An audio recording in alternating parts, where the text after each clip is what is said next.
This is Villa View. Coming up, the latest on the Kyle Walker loan as the interest in Adebayor goes cold.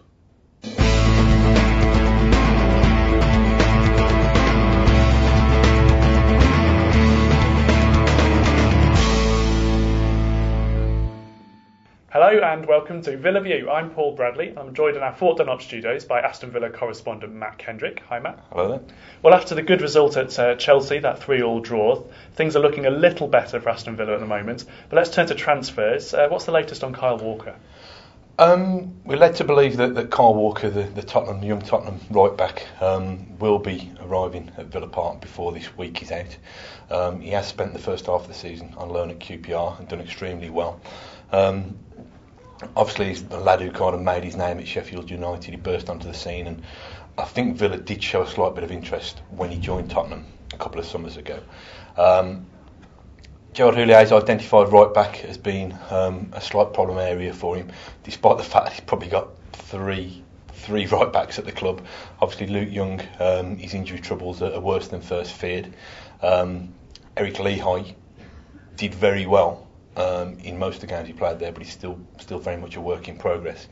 And then Habib Bey, who seems to have joined the list of players to have upset the manager, so he's nowhere to be seen at the moment. So another one, Carlos Queiroz, obviously played in that position on Sunday at Chelsea and did extremely well. But I think he's obviously a converted centre half, and I think Mr. Houllier prefers a specialist right back with experience.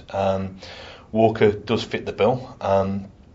He will be, like I say, he will be, all being well, if everything's kind of, the I's are dotted and the T's are crossed, he will be here soon, and hopefully that'll be a loan until the end of the season, at which time Villa and Spurs will discuss whether to do business over a permanent deal.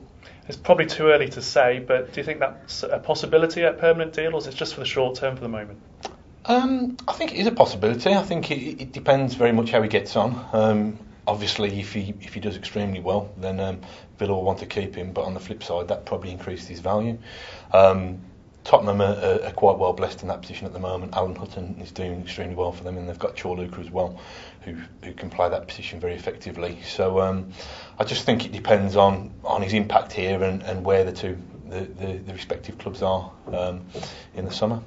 Okay, now let's move on to some other rumours. There's something in the news about Adebayor maybe coming to Villa. Was that just a rumour, or was there more to that, and where do Villa stand on it? Villa have actually made very, very tentative inquiries about bringing Adebayor to Villa Park this January. I don't think it's gone beyond that. I think it was just a little kind of, is he available?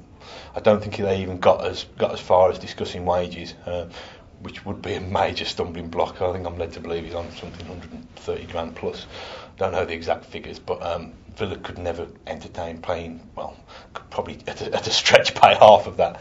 But I do think that after they did make those inquiries, it was pretty much a decision was made there and then that he wasn't a player they'd pursue any further, which it's a shame, because I think a player of that quality and that goal threat was obviously give Villa something they're missing.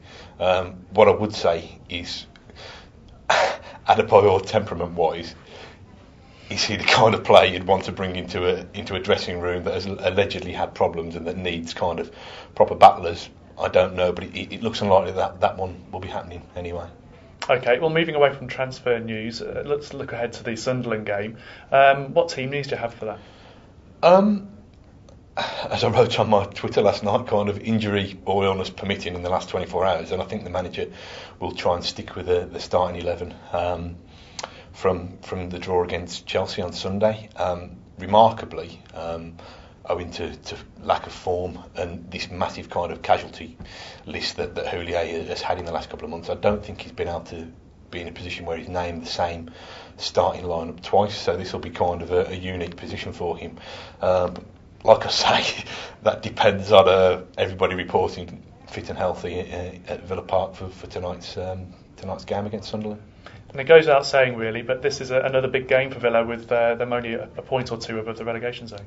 Yeah, it's another massive game. I think we'll probably be saying this until the middle of May. I think the way the league table is kind of constituted, with everybody being so close, unless a team wins the next 6 games on the spin, I think they're going to be in or around that kind of relegation zone for a long time. So I think you can't can't treat any other game differently. I think it's a massive game, and Villa did build up a little bit of momentum with that thrilling kind of last gasp equaliser at Stamford Bridge, which was exactly what Villa deserved. Well, probably a bit less than Villa deserved. So I don't think they can afford to waste the little bit of goodwill that they've bought with that result. I think they need to really go out and put in a kind of winning performance against Sunderland this evening. Okay, Matt, well, thanks for joining us today. And thank you for watching. We'll be back again next week with more Villa View.